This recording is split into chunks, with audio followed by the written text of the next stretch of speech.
Duma ni mukadzi wangu akafa 3 years back Joburg City Deep Market muri Zimbabwe. Tadzoka nawo ma messages au andakatumidzirwa sema SMS regaiti tichimboedza kuverenga akati one day zvanhasi. Apologies nekuposta ma-episode mashoma.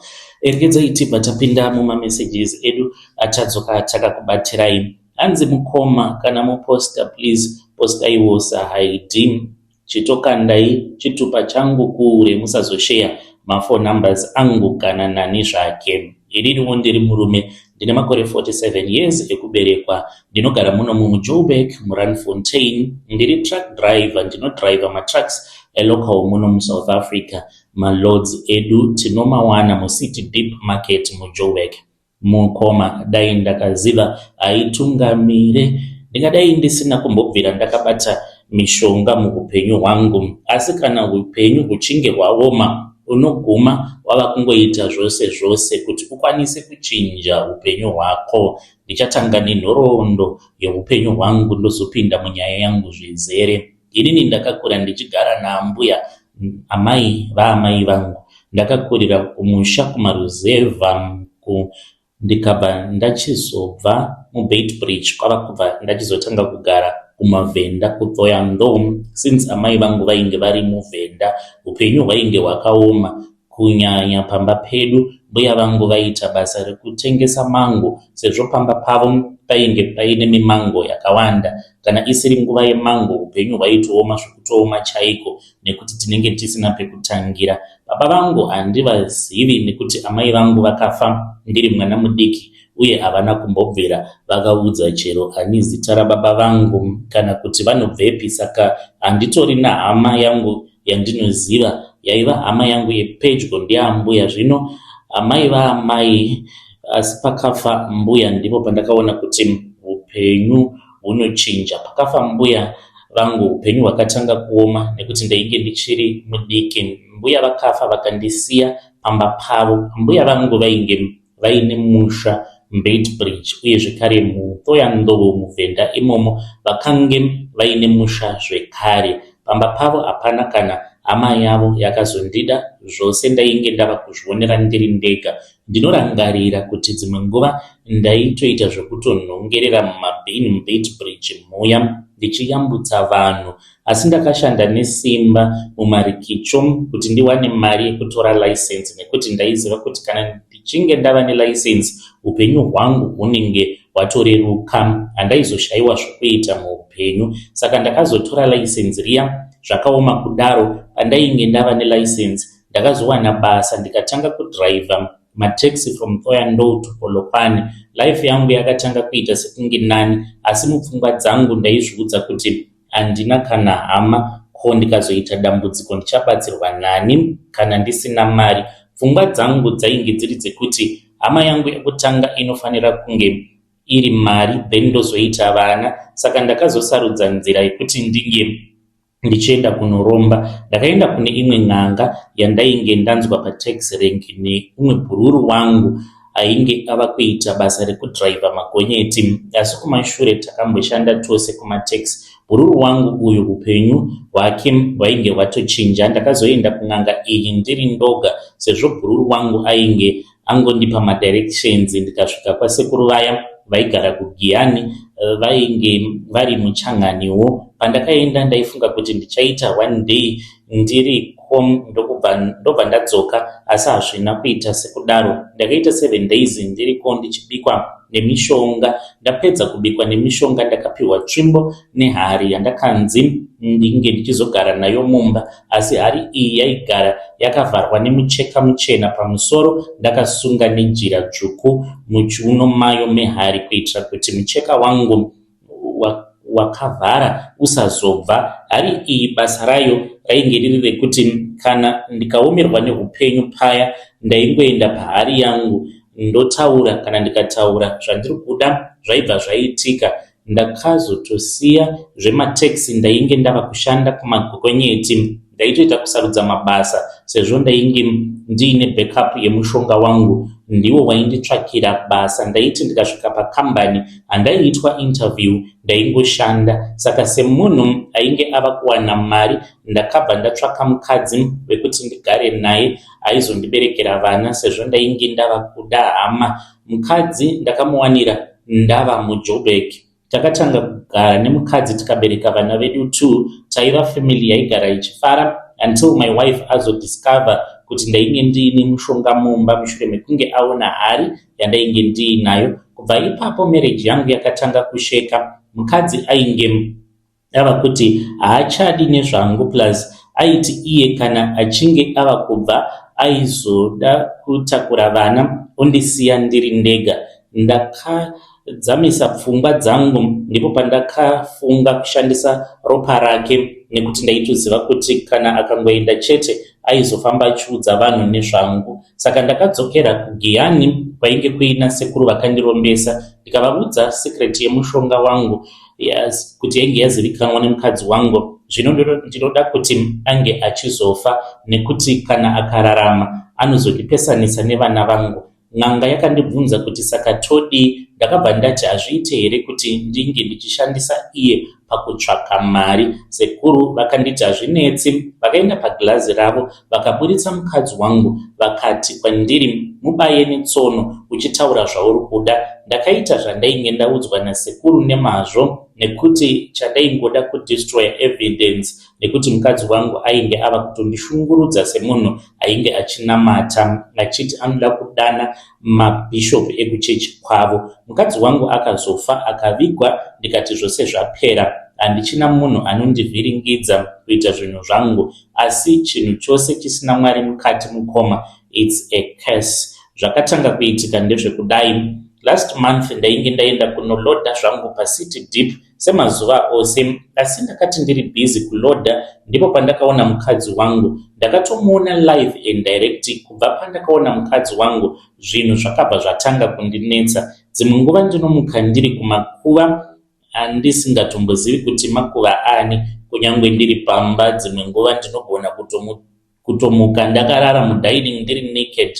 Chiri kundinetsa mukoma ndechekuti pandinomuka ndiri naked ndinenge ndichitoratidza kuti ndanga ndichiita bonde nemunhukadzi. Saka ndakadzokera kun'anga yakandipa mushonga, yakandiudza kuti ndizvo zvatovapo kana uchida upenyu hwako, kureva kuti uchatorarama uchidaro zveupenyu hwose. Life yandava kurarama yava kundirwadza mukoma. Now it is a month richiitika, but situation yacho haijairiki. Dai zvaiitika zvichimira zvaiva nani, but zvinhu izvi zvinoitika each and every day. Mari ndinayo kubasa ndinoenda, asi kungoshayiwa peace kwandava kuita ndiko kwava kundishungurudza. Ndauyawo pano mukoma ndiri kutsvakawo kana kuine kwamunoziva kune munhu anogona kubvisa zvinhu zvandiinazvo, asi ndisingazosari ndiri rombe ndisina mari. Kana paine anozvikwanisa makasununguka kumupa nhamba dzangu, nekuti iye zvino ndatambura mukoma, handikwanisi kurarama upenyu hwekuti ndinorara nemunhu akafa. Mukoma Nashi, dzimwe nguva ndinoti ndiri panenge paine vanhu zviya ndinotonzwa ruoko rwake, anouya ogara neni. Zvakaitika izvi mukoma apo pandainge ndadaidzwa tikaenda zvedu kumafaro. Umwe noumwe ainge akagara negirlfriend yake. Tainge tiri mupark, we were just chilling nevakadzi vatainge tiinavo. Saka tiri pakati pekupembera nemufaro kudaro, ndo pandakanzwa kuti painge paine munhu ainge agara kusaidi kwangu.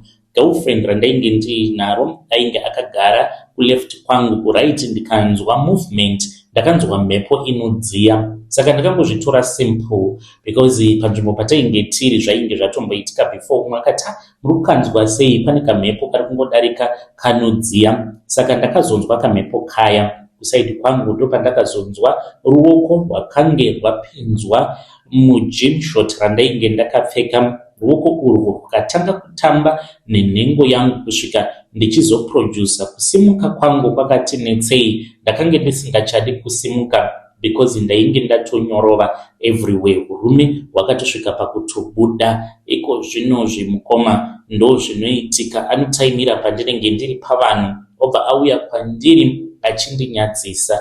kana muine munhu wamunoziva eni I don't care to be judged, mupei yenyu manumbers angu. Muri Zimbabwe ndo message iyo yandakatumidzirwa ichibva kuna mukoma vedu.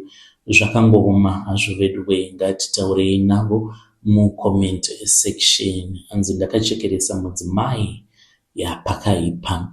Rekezai tibva taenda panyedu inotevera zvekare tichiriko kuma SMS. Hanzi mukoma muri sei, please post my stories ID kikiki boy here.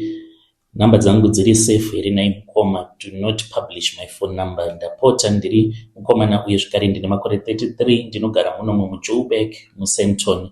Nyaya yangu mukoma yakamira yakadai, ndinogara naamai vangu pamwe chete nababa vangu vose vapenyu. Vabereki vangu ivo vanotoshanda muno muSouth Africa muhurumende, vose vane basa epamusoro-soro muhurumende. Saka kalife kedu kari right, tiri vanhu avasingatombotamburi. Inini ndini ndoga mwana pamba, saka hapana chandinoda ndichichishayiwa pamba nekuda kwekuti vabereki vangu vane mari dzavo. Asi kunyange zvakadaro tichiwana zvose zvatinoda, asi nhamo dzinowira vanhu dzinosiyana. Inini rangu dambudziko randiinaro muupenyu hwangu, handizivi kuti ndo dhimoni racho here kana kuti ndiri kushandisiwa, because whenever we go home baba vangu vanogara vachingoaccuswa kuti vane dumwa iro ravakasiyirwa. Hanzi nabamunini vavo, bamunini ava vainge vari munin'ina wasekuru nyakubereka baba vangu. Hanzi vaiva nemadumwa avo, rimwe racho ndo rakazosiyirwa baba, mamwe anonzi akaparadzwa mushure mekunge paunzwa tsikamutanda pamusha, asi rimwe racho ndiro rakashayikwa rikanzi rainge riri mumaoko ababa vangu. Mari dzavainadzo kana kuzowana madocuments emuno muSouth Africa, hanzi vakatobatsirwa nedumwa iroro, kushanda kwavanoita mugovernment vachiita mari yakawanda kudaro, even though vari vekuzimu hanzi vanotoshandisa dumwa. I don't know how true it is, but ndakambobatikana taenda kumusha, vatete vamwe vainge vachirwara zvisingaiti, vakaramba kunzwa kunoku nababa vangu, vakasvika pakufa. Vakati kuna baba, urikuda kuenda nini kuSouth Africa kuti unondichekeresa, ndichafira muno muZimbabwe. Saka ndizive kuti zviri kuitika pandiri ndiro dhimoni racho here, kana kuti ndiri kushandiswa nababa vangu zviri secret, kana kutiwo kutojoiniswa zveIlluminati. Dambudziko iri ndava nealmost 19 years ndakarichengeta secret. Handina umwe munhu wandakamboriudza, ndimi kwekutotanga kutoudzawo dambudziko rangu iri. Secret iyi mukoma ndeyekuti inini ndiringochani, ndinodanana nevamwe varume, handitorina mafeelings nemunhukadzi. Kunyange ndikatoita whole night ndakarara nemunhukadzi musame blanket, handina kana zvandinoita naye, ndinenge ndichitonzwa sekunge ndakatorara nesame sex. Saka ndikangorara nemunhurume ndinotonzwa mafeelings ekutoda kutomuita mukadzi. Zvinhu izvi zvakangotanga zvoga. Saka inini semunhu anowana mari ndinoita zvandinoda netime yangu. Saka ndinotsvaka vakomana vekubhadhara kuti vanditsvakire vamwe varume vanoda kuitwa vakadzi, ndovapa mari yeservice yandinenge ndichida nguva yacho.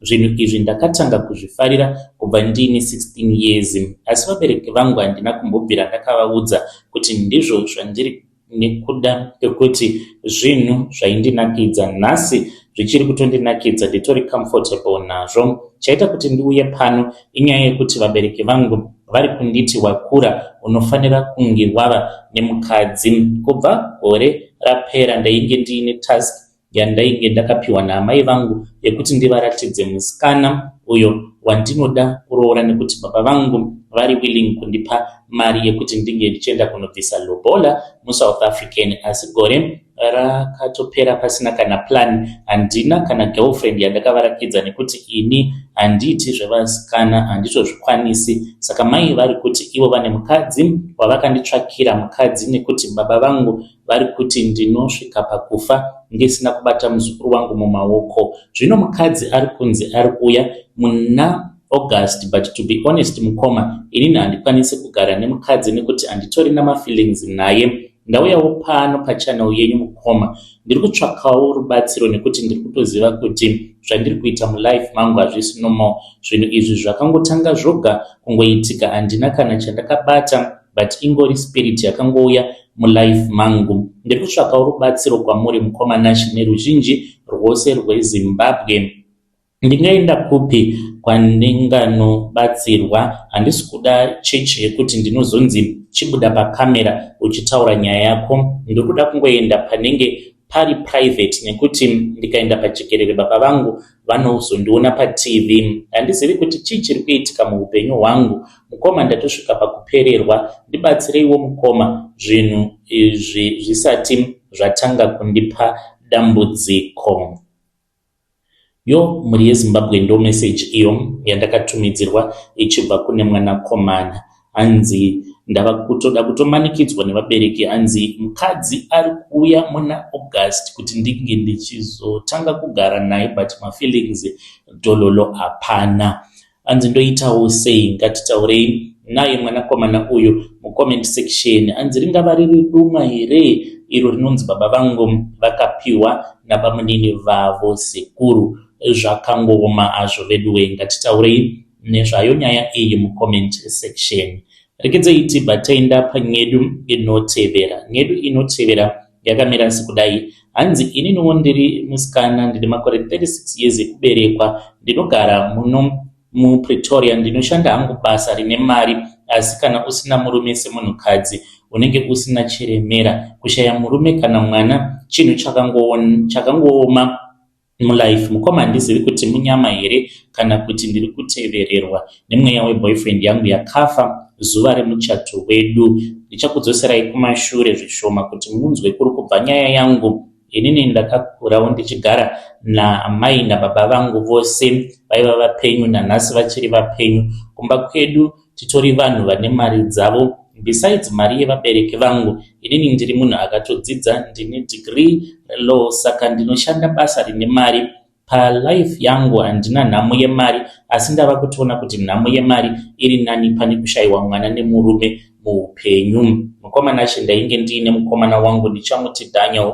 Inini naDaniel kuti tizodanana takazosangana mazuva andaita maattachments pakambani yaainge achishandira.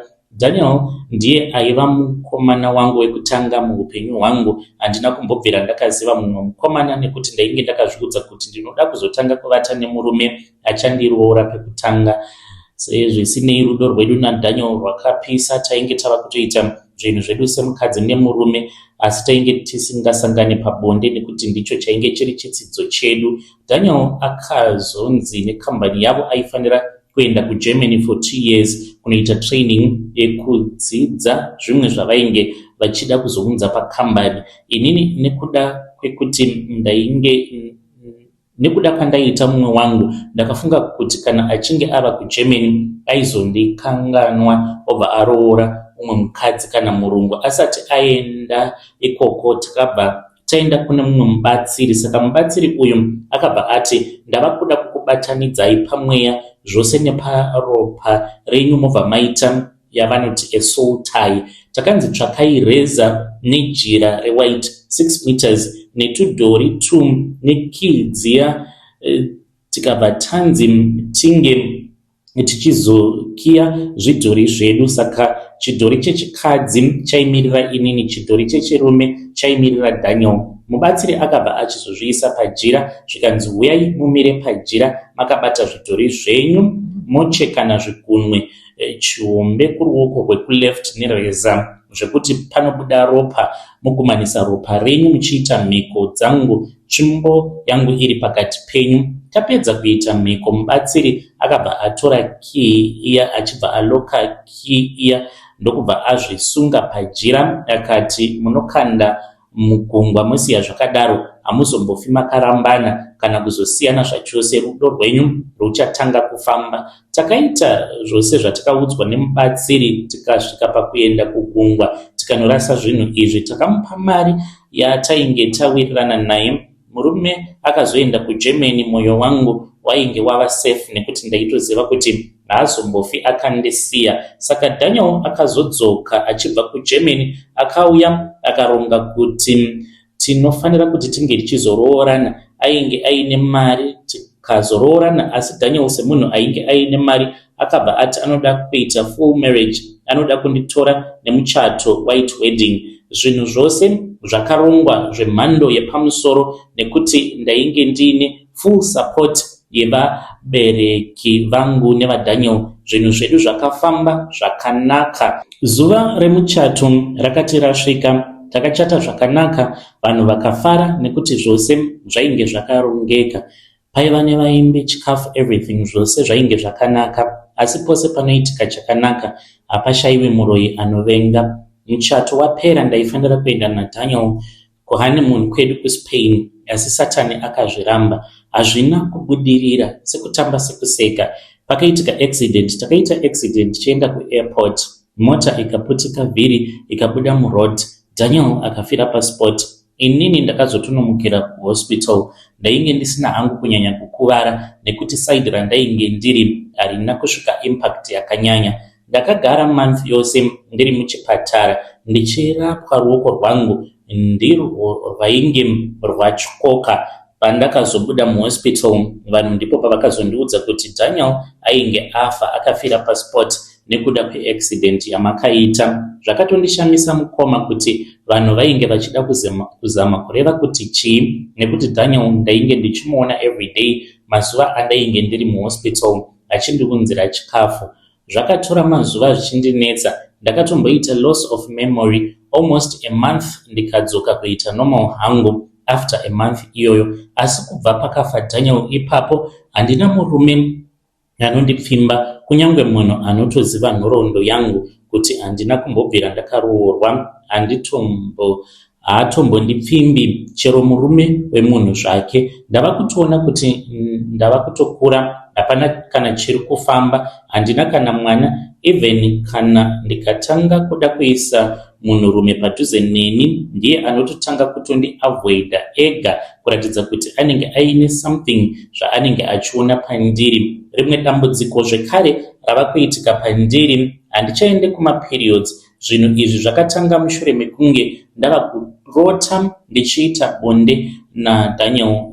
Ndakamuudza zvandainge ndava kusangana nazvo muupenyu hwangu. Mubatsiri uyo wandakaudza kuti ndiri kurota ndichiita bonde neThe Late akabva ati kwandiri iye achandipa mishonga ndikapiwa. Mubatsiri uyu, even though akamboedza kundibatsira, but nothing is even working. Akasvikopa kundiudza kuti mwana wake ari kurwara, achitaura zita reThe Late, saka akange asingachakwanisi kuramba achindibatsira. Ndiyo nyaya yangu, ndinoziva kuti vamwe vanhu vachandishora, asi chero hangu ndabatsirikana. Ndava kutya kufamba kuenda kun'anga kana chero kumubatsiri upi zvake. Ndava kutya kuti dambudziko rangu rinozongoramba richikura kudarika zvazviri right now zvandiri kusangana nazvo, nekuti pamubatsiri iyeye ndakatoona kutoti situation yakaita sekunge yatova worse. Kana paine anozivawo kwandingawana rubatsiro, please mukoma help me, nekuti ndiri panguva yakaoma. I think spirit yaDaniel iri kunditevera, that's why varume vachinditya. Muri yeZimbabwe ndo message iyo yandakatumidzirwa ichibva kuna vanzvadzi vedu. Ngatitaurei naye mwanasikana uyo mucomment section. Zvakangooma azvo vedu we, hanzi ndiri kutevererwa. I think love covenant yamakaita naDaniel achiri mupenyu, it needs to be destroyed. Munozvionawo sei muri yeZimbabwe? Regedzai tibva taenda panyedu inotevera. Hanzi makadi yenyu mukoma Nashi, ndinokumbirawo kuti pamunenge muposta nyaya yangu, postaisa ID.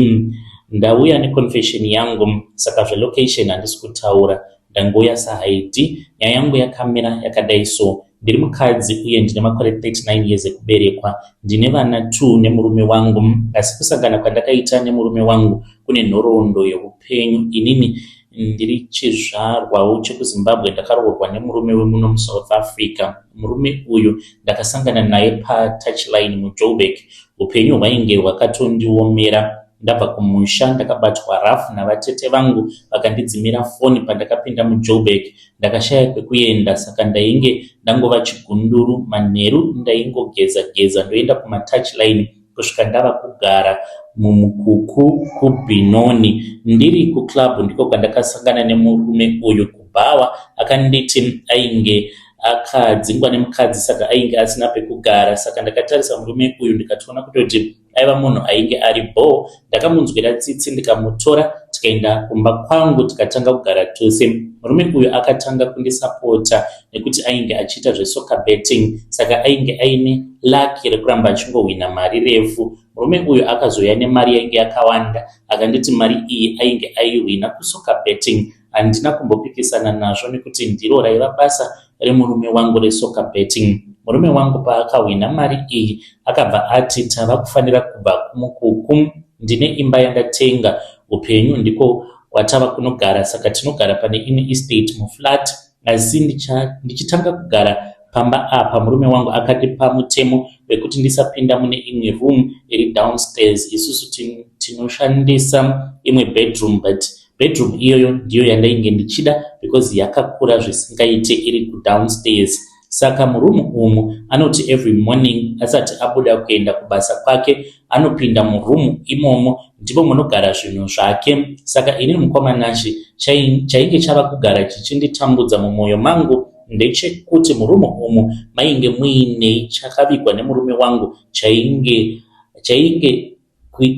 chisingafanire kuti chinge chichizoonekwa neni. Saka everyday ndaenda kurumu iyi ndichinotarisa ndichifunga kuti ndinogona kuzongoona makeys akakanganiwa padoor ndikapinda, asi murume wangu aitoita make sure kuti kana achinge apinda muroom aisiya akiya door rake ainge asingaite mistake ipapo. Saka zvinhu zvairamba zvichiitika everyday, makuseni nemanheru asati arara aitoita make sure kuti apinda muroom. Saka kumba aikasira kuuya kumujolo ainge asiko, asi chinhu chaainge asingadi murume wangu ainge asingadi kuti ndiende kuchechi. Ainditi kana uchida zvechechi unoona paTV. Saka ndaingogara hangu ndiri murima, asi zverumu zvaindityisa mwoyo. Pamba pangu hapana chandinoshayiwa mukoma. Murume wangu ane mari, vana vangu vanoenda kuzvikoro zvinodhura, asi kunyange zvakadaro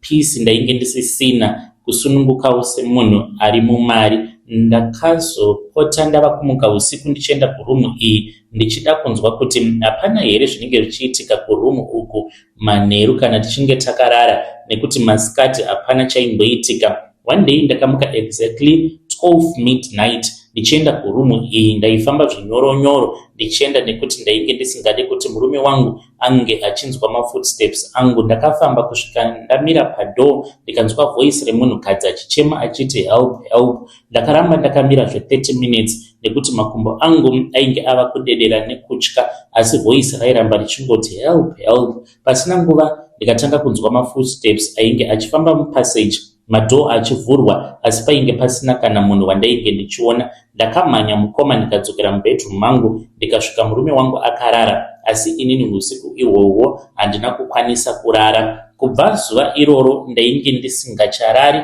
Ndainge ndava kuda kuziva kuti murumu umu mainge muinei, ndichida kuona kuti ainge achichema ainge ari ani. Ndakazonyepedzera kupusa, ndipo pandakabva ndatsvaka drug yekuisa mutii yandainge ndabikira murume wangu makuseni. Ndikaisa drug yekuti arare. Akarara for 6 hours. Chandaida kutora makeys emuroom nekuti ndaida kunoona kuti mainge muinei, uye mavoices aibudamo ainge asiri evanhu vapenyu here. Murume wangu paakapedza kunwa drug ndakamunyengetedza ndichida kuti drug rishande arare. Akabva adhakwa nedrug riya ndokubva arara. Ndikatora makeys ainge ari muumwe make ndikaenda kuroom kuya ndikanovhura door. Ndisati ndapinda handizivi kuti murume wangu akazviziva sei kuti muroom mavhurwa. Ndakaona ava mumashure mangu ainge amuka apa aifanira kurara 6 hours. Pandakatarisa murume wangu ainge achinja maso ake, ainge aine kakumwe kakupenya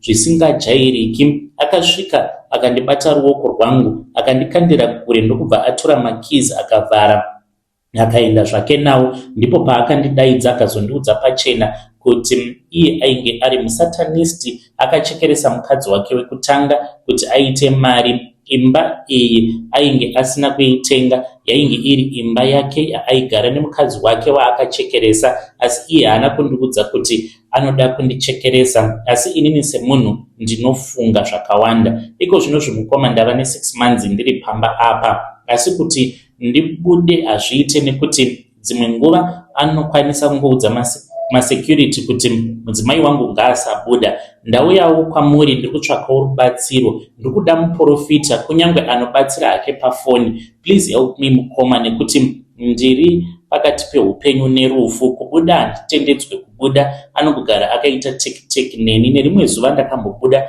ndikaona imwe Audi yainge iri yeblack yakanditevera kuenda neni kumou kudzoka neni apo murume paainge asimo muno muSouth Africa. Yambiro yandiri kuda kupa kune vanhu vachanzwa nyaya yangu ndeyekuti usati waroorwa nembinga yako kana murombo, tanga waziva source of income yake. Izvozvo zvinokubatsira kuti mangwana usazopindana nesituation yangu nekuti hwangu upenyu handizivi kuti uchazoguma wazodii. Muri yeZimbabwe ndo message iyo yandakatumidzirwa ichibva kuna vanzvadzi vedu. Zvakangooma hazvo vedu we, ngatitaurei navo vanzvadzi vedu ava mucomment section. Pakaipa. Kana kuri kunziwo munenge muchibatsira pamafoni, please come to my inbox, then I will send you either her details kana kuti ma phone numbers avo, kana vanditendedza motaura navo.